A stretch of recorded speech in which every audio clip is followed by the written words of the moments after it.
What happens when a boxing legend becomes invisible? Mike Tyson goes undercover as a homeless man in Central Park with a secret camera to expose shocking police brutality.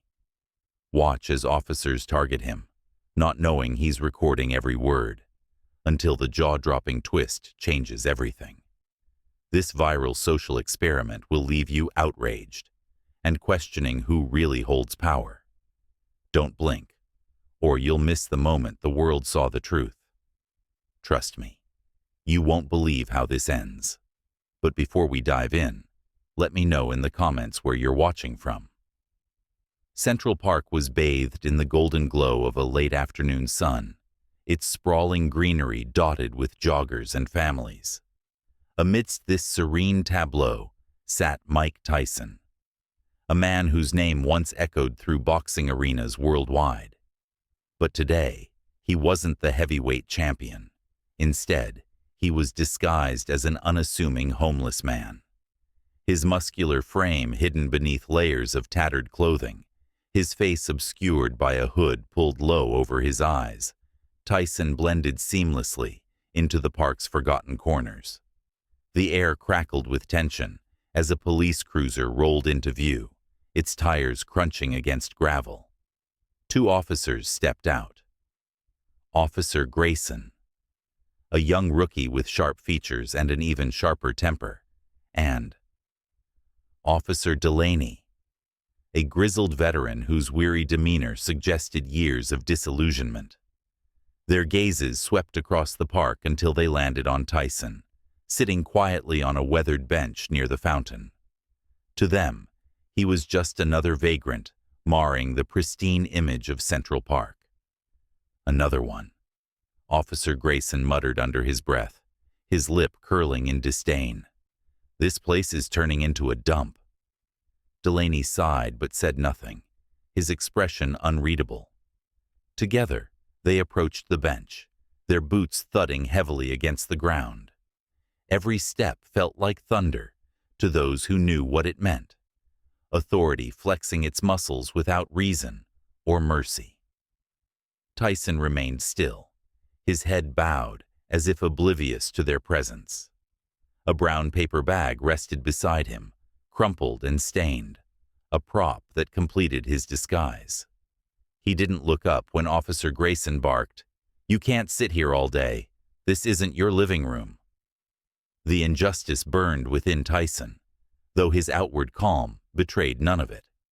It wasn't about him personally. It never had been. This experiment was for every person forced to endure such treatment, simply because society deemed them invisible. As Officer Grayson loomed closer, demanding answers with escalating aggression, Tyson felt the familiar sting of prejudice, not just against himself, but against countless others who couldn't fight back. And so began a battle not of fists, but of wits, where every word exchanged carried weight far beyond this single encounter. Little did these officers know, they were playing right into Tyson's hands, a man determined to expose systemic bias and ignite change from the shadows of Central Park. Subscribe to the channel, share the video, and write in the comments what city you were from. The weight of prejudice. As Officer Grayson towered over Tyson, his voice dripped with condescension. "What's your deal?" he snapped, his tone sharp enough to cut glass. "People like you make this park look bad. You scare off families, tourists, normal people." Each word landed like a blow, heavy with disdain and presumption. The phrase, "people like you," hung in the air, loaded with judgment, as though Tyson's mere existence was an affront to decency. Beside him, Officer Delaney shifted uncomfortably, his silence complicit in the humiliation unfolding before them. Tyson clenched his jaw, the insult slicing deeper than any physical strike could.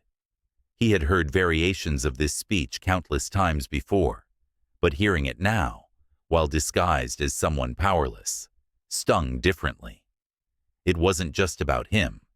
It was about every black man, every poor soul, who had been reduced to a stereotype by those sworn to protect them.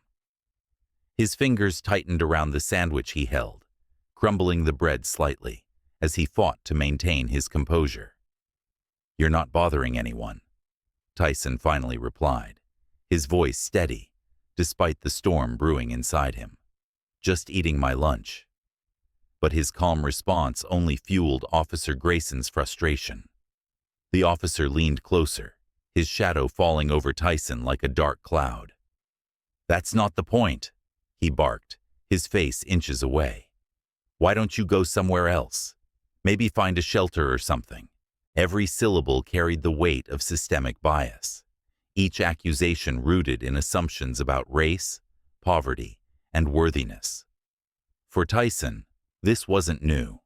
It was a script written long before he stepped into Central Park that day. Yet, sitting there under the guise of vulnerability, he felt the full force of what it meant to be dismissed, dehumanized, and treated as less than human. His chest tightened, not from fear, but from anger, an anger born of knowing how deeply ingrained these attitudes were in society. He glanced briefly at Officer Delaney, searching for some sign of empathy, but found none. The older officer stood silently, arms crossed, his gaze fixed elsewhere, as if trying to distance himself from the scene. It was a subtle betrayal, yet no less painful. Here were two men wielding power, using it not to serve but to demean, their actions reinforcing a cycle of oppression that stretched far beyond this moment. For Tyson, the hurt ran deep. He thought of the countless individuals who faced this daily, the ones without a platform, without a voice loud enough to challenge the system. They endured such treatment, not because of anything they had done, but because of who they were perceived to be. And now, disguised as one of them, he understood viscerally the toll it took. The shame wasn't theirs to bear. It belonged to those who perpetuated it. But beneath the hurt lay a flicker of resolve. This wasn't just personal, it was purposeful. Every insult hurled, every dismissive glance, only strengthened his determination to expose the truth. These officers weren't just harassing him. They were revealing the cracks in a broken system, and Tyson intended to shine a light so bright that the world would have no choice but to see. The silent strength of resistance. As Officer Grayson continued his tirade, Tyson's demeanor remained eerily composed, a stark contrast to the boiling rage simmering beneath his calm exterior. His eyes, partially hidden under the shadow of his hood, betrayed a flicker of defiance. "I'm not breaking any laws," Tyson responded, his voice measured yet firm, challenging the very foundation of the officer's accusations. Each word was deliberate, a quiet rebellion against the torrent of unjust treatment. Officer Delaney, sensing the mounting tension, interjected with a weary sigh, "Let's not escalate this." Yet, his words seemed hollow, drowned out by the palpable hostility emanating from his partner. Grayson, undeterred, pressed further, his hand instinctively moving towards his baton, a silent threat hanging in the air. "You've got an answer for everything, don't you?" he sneered, his voice laced with irritation. "Think you're smarter than me?" Tyson tilted his head slightly, his gaze unwavering. "I'm not trying to prove anything," he said softly, his tone carrying a weight that belied his simple words. "I'm just sitting on a bench." The calmness in his voice, juxtaposed with the officer's rising frustration, created a charged atmosphere, thick with unspoken challenges. The tension between them crackled like electricity, drawing curious glances from passers-by who slowed their steps, sensing the drama unfolding. Grayson took another step closer, his posture aggressive, looming over Tyson. "You think you're clever," he muttered, his voice low and tense. You think you can just sit here and make me look like an idiot?" Tyson's response was immediate, his voice cutting through the tension like a knife. "I think you're doing a fine job of that on your own," he replied, his calm demeanor masking the storm of emotions raging within him. The exchange was a dance of power and resistance, each move calculated and deliberate. Officer Delaney, visibly uncomfortable, attempted to intervene, stepping between his partner and Tyson. "Enough," he said firmly, his tone brokering no argument. But Grayson was not ready to back down. His frustration boiled over, spilling into accusations that bordered on paranoia. "He's hiding something," Grayson insisted, his eyes narrowing as he studied Tyson's calm demeanor. "Nobody acts like that unless they've got something to hide." Tyson's patience was wearing thin, but his resolve only hardened. He leaned back slightly, his movements deliberate, as he studied the two officers. "What exactly do you think I'm hiding?" he asked, his tone curious, yet tinged with sarcasm. "A secret identity? A criminal record? Or maybe a sinister plan to overthrow the local park bench economy?" His words hung in the air, dripping with irony, challenging the absurdity of the situation. The crowd that had gathered around them murmured in disbelief, their voices a mix of indignation and support for the man on the bench. Words like abuse of power and disgrace rippled through the gathering, fueling Tyson's quiet confidence. Officer Delaney, realizing the gravity of the situation, pleaded with his partner, "Let it go." But Grayson, consumed by his need to assert dominance, refused to relent. "Probable cause," he repeated, his voice rising. "How about a fake ID? How about refusing to leave when we've asked him to?" The confrontation reached a fever pitch, with Grayson pointing an accusatory finger at Tyson. "Whatever you're up to, I'll figure it out," he muttered, his voice trembling with a mixture of anger and desperation. Tyson, unfazed, tilted his head slightly, a faint smile playing on his lips. "I'm sure you will," he said calmly, his words a subtle taunt that only fueled Grayson's frustration further. As the officers turned to leave, the tension lingered, a palpable reminder of the injustice that had transpired. Tyson watched them walk away, his expression unreadable, but his heart swelled with pride. He had stood his ground, refusing to be intimidated by those who sought to diminish him.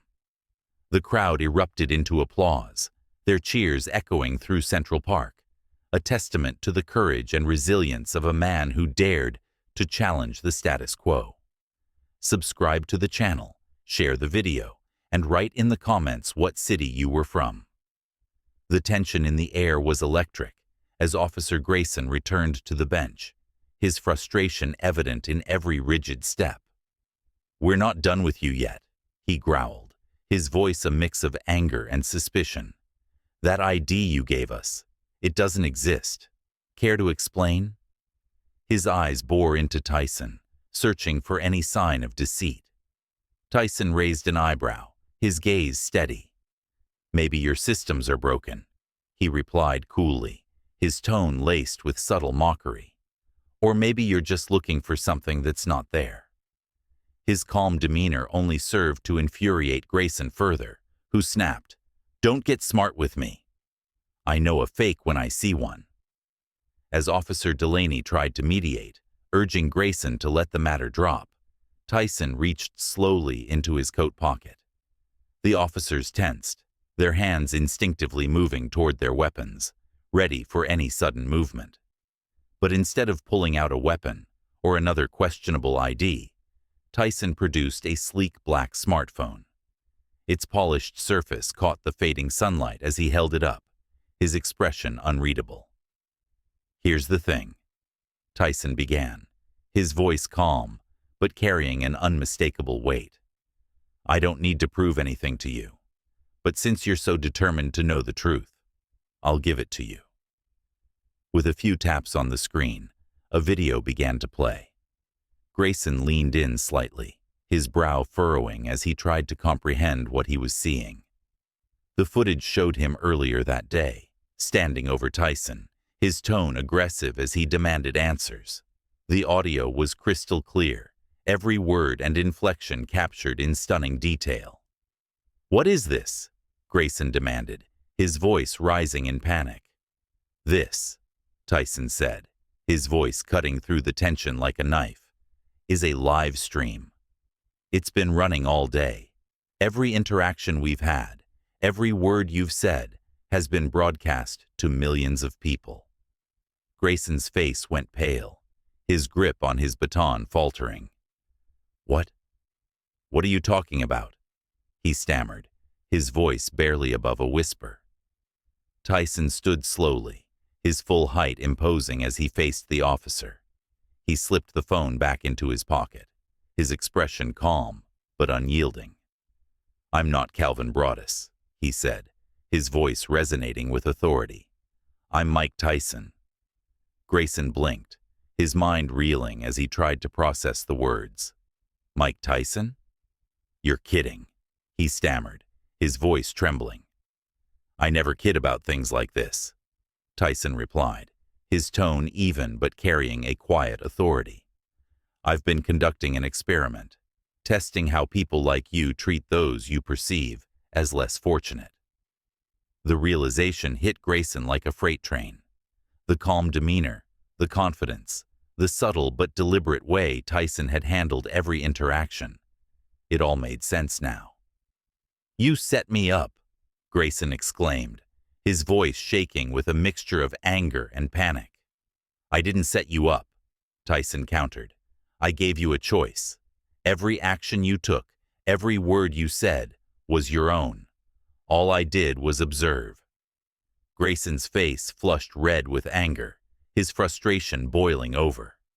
"You had no right," he spat, his voice rising. "I had every right," Tyson said calmly. "You're a public servant, sworn to protect and serve. But instead of doing your job, you chose to harass someone you thought was beneath you." The officer took a step back, his mind racing as he tried to think of a way out. "You can't use this. This is entrapment. It's illegal," he protested.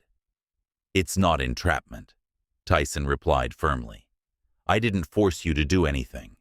And as for legality, my lawyers would be happy to explain why you don't have a case." As the full scope of what was happening dawned on him, Grayson's panic deepened. The live stream, the audience, the undeniable evidence. It was all too much. He had thought he was in control, but now it was clear that Tyson had been several steps ahead the entire time. The realization was suffocating, and Grayson's humiliation was complete as he realized there was no way to regain control of the narrative. Subscribe to the channel, share the video, and write in the comments what city you were from. As the crowd outside Central Park grew larger, news crews arrived, their cameras capturing every moment of the unfolding drama. Reporters whispered excitedly into microphones, their excitement palpable as they described the confrontation. Officer Grayson's face contorted with humiliation as he realized the magnitude of the spectacle he had become part of. "This isn't over," he declared, his voice shaking as he pointed a finger at Tyson. "You won't get away with this." Tyson's expression remained unchanged. "It's already over," he said calmly, his voice resonating with authority. "The world's watching now." The younger officer's face was a mask of panic and rage as the weight of the situation bore down on him. His eyes darted to the growing crowd of bystanders, their phones raised and recording, and then to the approaching news crews who were eagerly documenting every second. The sudden realization that he had gone from an authority figure to a public spectacle was suffocating. "You think this makes you a hero?" Grayson spat, pointing an accusatory finger at Tyson. "Dressing up and playing games, you're nothing but a fraud." Tyson didn't flinch. His calm demeanor remained intact, even as Grayson's words echoed across Central Park. "This isn't about me," Tyson said, his voice measured but firm. "It's about accountability. It's about how people in positions of power choose to treat those they think are powerless." Grayson barked back, his voice rising in desperation. "Powerless? You're Mike Tyson, for God's sake. You're a celebrity. Don't act like you're some saint coming down from the heavens." Tyson raised an eyebrow, his expression unmoved. "Exactly," he said. "And yet you treated me like dirt the moment you assumed I was homeless.